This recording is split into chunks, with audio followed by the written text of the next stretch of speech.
Good morning, students. In the last lecture, I have discussed how can I add two fractions. Okay, but today I will discuss how can I add an integer number and a fraction. Okay, so see an example. Suppose 3 plus 2 upon 5. Okay, how can I add this?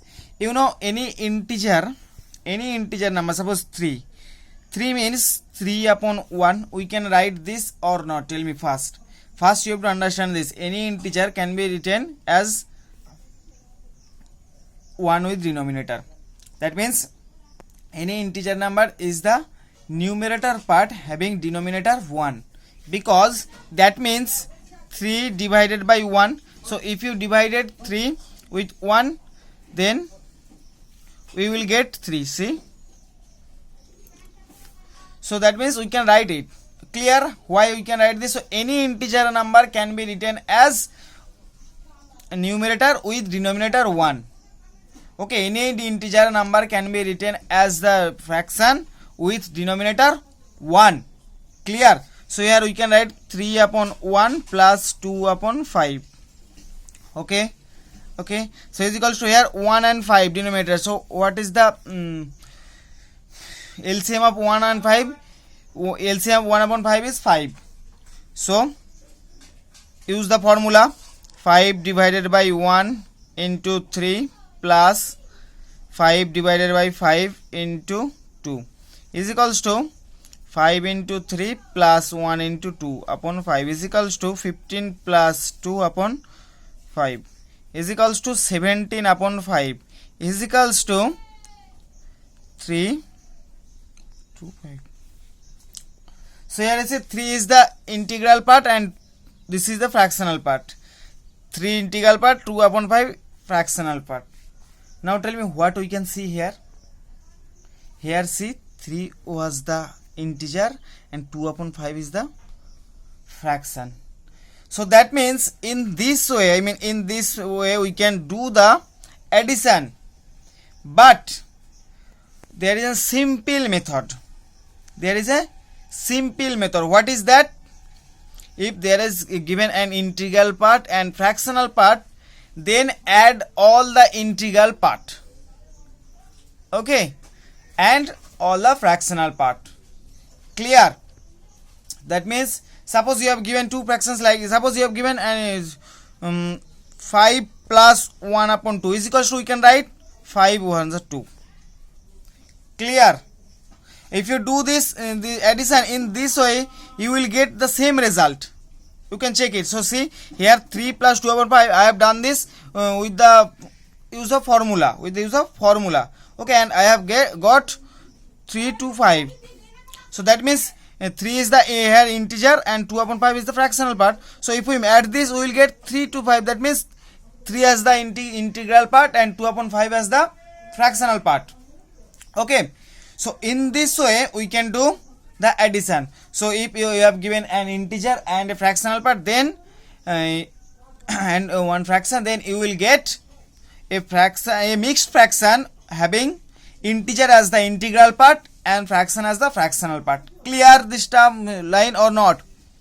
If you add an integer and a fraction, then we get a mixed fraction. If we add an integer number and a fraction, then we get a mixed fraction having integer as the integral part and having fraction as the fractional part. Clear? So suppose you have given 7 plus 3 upon 5 is equals to, you will get 75. Clear? Suppose again you have given like this 5 plus 7 upon 2. So is equals to, first suppose you have given like this fraction.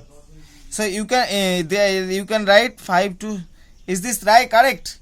It is not correct, because you see this is an improper fraction, but this is a proper fraction. So when you have given like this, that means you have an integer number and an improper fraction. Then first convert the improper fraction into a proper mixed fraction. That means 5 plus, if we convert, we will get 3 1 2. Clear. Now you see 3, we can write this as 5, like same way it will be written. Next 3 plus 1, we can write it as this 3 1 half. 3 is the integral part, half is the fractional part. So here if we add this, integer will be integral part, fraction will be fractional part. So in the reverse way we can say integral part will be an integer and fractional part will be fraction. Okay, so 5 plus half. So in this way we can write 3 plus half. Now add the integral numbers. So 5 plus 3, 8 plus half is equals to, we can write it as 8 half. So this is our required result. So here that means add the integral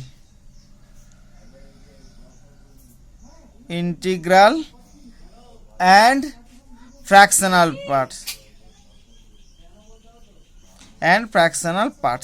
Clear the process. How, why I have done this?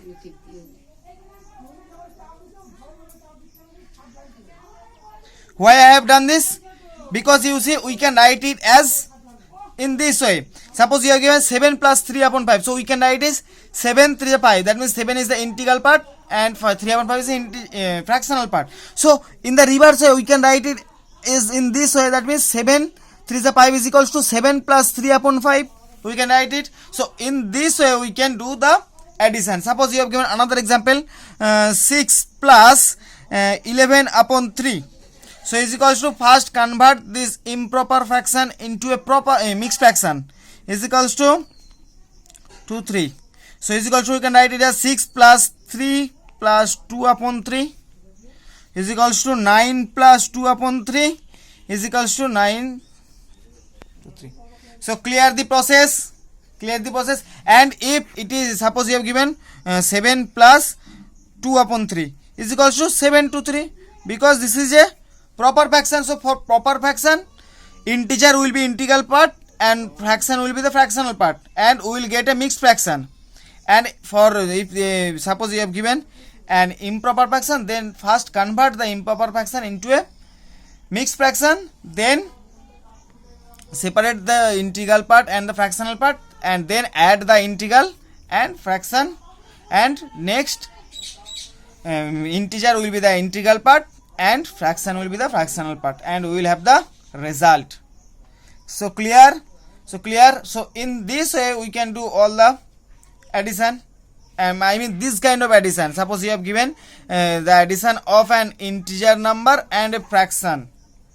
Then if you have given an integer number and a proper fraction, then you have to write it as integer will be the integral part and the fraction will be the fractional part. But if you have given an improper fraction, then convert this improper fraction first into mixed fraction, then separate the integral and fractional part, then add the integers and write the integer as integral part, and same way that's the last line is the same. This is the same way like this. Okay, now clear the process. Okay, so now complete the rest of the sums of the exercise. Okay, thank you.